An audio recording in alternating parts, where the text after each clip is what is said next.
Você já ouviu alguém falar sobre Montesquieu? Eu sou o Lucas E eu sou a Jenny. e hoje nós iremos apresentar um pouco da história de um dos nomes mais famosos da filosofia, Montesquieu. Mas antes, vamos voltar um pouco na história. Prontos? Então aqui vamos nós. O Iluminismo, também conhecido por Século das Luzes, foi um movimento filosófico, intelectual e político de origem burguesa. Surgiu na Europa e se expandiu por todo o mundo no final do século XVII e início do século XVIII.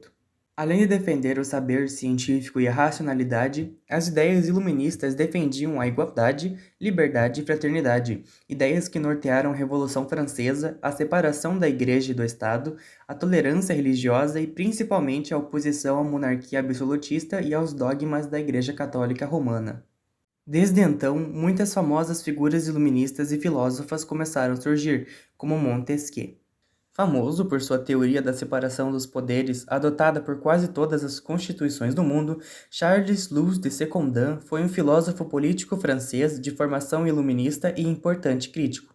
É mais conhecido como Montesquieu, devido ao seu título Barão de la Brède e de Montesquieu. Voltando novamente um pouquinho, precisamos entender como ele se tornou essa figura importante para o iluminismo e a própria Revolução Francesa. Montesquieu era aristocrata, filho de família nobre. Nasceu no dia 18 de janeiro de 1689. Inicialmente, seu aprendizado foi em casa. Somente aos 11 anos entrou para o Colégio Juilly. Esse colégio, comandado por padres oratorianos, ensinava através da doutrina iluminista da época os filhos das mais ricas famílias. Aos 16 anos, entrou para o curso de Direito da Universidade de Bordeaux, onde estudou Direito Romano, Biologia, Física e Geologia.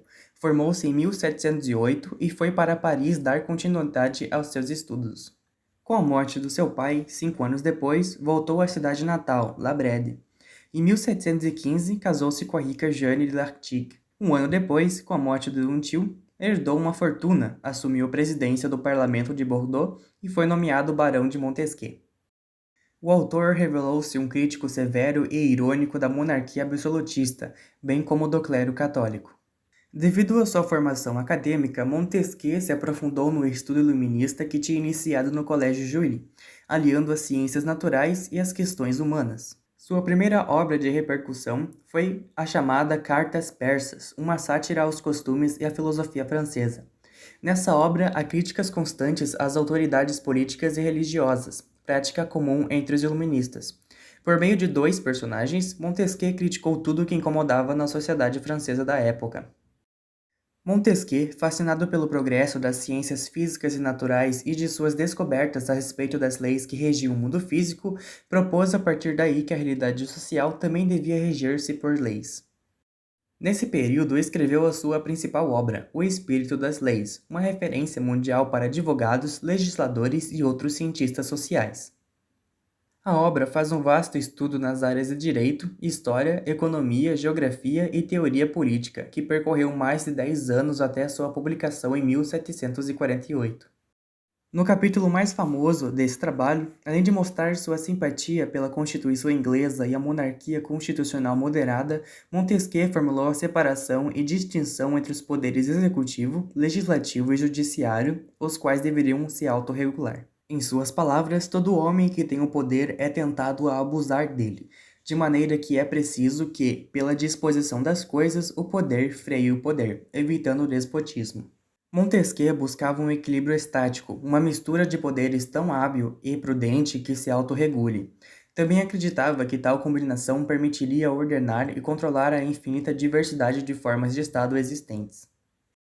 A obra sofreu ao mesmo tempo uma avalanche de elogios e de repreensões de todos os lados. Por isso, em 1750, publicou um livro-resposta chamado Defesa do Espírito das Leis.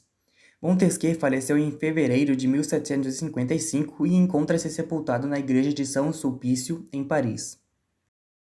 Agora, finalmente, vamos às suas ideias. Apesar de nobre, Montesquieu era completamente contrário ao absolutismo e a favor de um Estado politicamente liberal, com um corpo de leis para reger a atuação dos governantes. Para ele, haviam três formas de governo centrais, sendo duas legítimas e uma ilegítima. A primeira delas é a república, As repúblicas poderiam variar de acordo com a amplitude da participação cidadã. As repúblicas democráticas são aquelas em que a cidadania e a participação política são estendidas a todos. Já as monarquias legítimas são regidas por um monarca, ou seja, um rei, mas o poder desse rei não é irrestrito absoluto. O monarca está submetido às leis e existe um corpo legislativo, ou seja, um parlamento, aquele que cria as leis. Já o despotismo é aquela monarquia ilegítima, ou seja, absoluta, onde os poderes dos monarcas são irrestritos. Aproveitando o embalo para comentar um pouco sobre a tripartição do poder, onde a defesa da separação dos poderes estava assentada na necessidade de um poder vigiar o outro, eles são complementares e nenhum deles pode se sobrepor. Os poderes do Estado e suas atribuições eram o legislativo, onde é aquele que cria as leis e coloca os projetos da lei em discussão e em votação, e fiscalização, a atuação dos outros poderes. O executivo é aquele que governa, é representado por prefeitos, governantes e primeiro-ministro. Esse poder deve atuar em concordância com a legislação. E o judiciário, que deve julgar aqueles que atendem contra a lei e fiscalizar a atração dos outros dois poderes. Outro ponto importante a se destacar é o modelo de liberdade política apresentado por Montesquieu, que dependeria de dois elementos. O primeiro deles é a separação de poderes e o segundo, um conjunto apropriado de leis civis e criminais para garantir a segurança pessoal.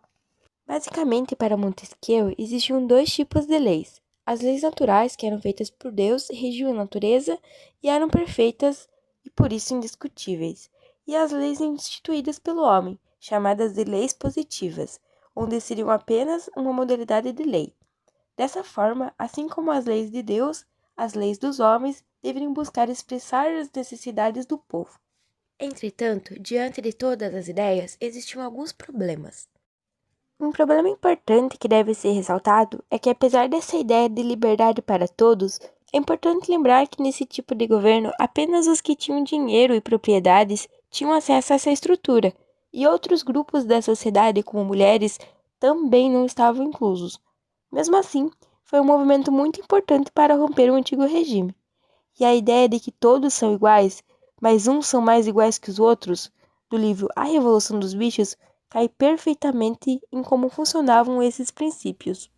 E por último, mas não menos importante, vamos conversar um pouco sobre Montesquieu hoje. No Brasil atual, a questão das relações entre os três poderes está em evidência. Um exemplo disso foi o julgamento final do impeachment da Dilma Rousseff, conduzido pelo presidente do Supremo Tribunal, Ricardo Lewandowski, do Poder Judiciário, e votadas pelos representantes do Senado, ou seja, o Poder Legislativo, para cassar o mandato da Presidente da República, ou seja, o Poder Executivo. Esse episódio mostra bem como funciona a estrutura da separação e do equilíbrio entre os poderes idealizada por Montesquieu. E por fim, vamos recapitular o que foi dito. Montesquieu era contra o absolutismo, a forma de governo no qual o poder se concentrava no rei. Então, ele propôs uma divisão do poder legislativo, executivo e judiciário, além também da criação de uma constituição. Isso tudo evitaria o abuso do poder, mas o grande problema é que delimitava o acesso às pessoas ricas e às camadas mais pobres que não tinham o direito de participar. As suas ideias influenciam até hoje, e a maioria adota a divisão proposta por Montesquieu. Esse foi um pequeno resumo sobre o filósofo Montesquieu e eu espero que vocês tenham gostado e que tenham adquirido muito conhecimento com a nossa apresentação. Obrigada!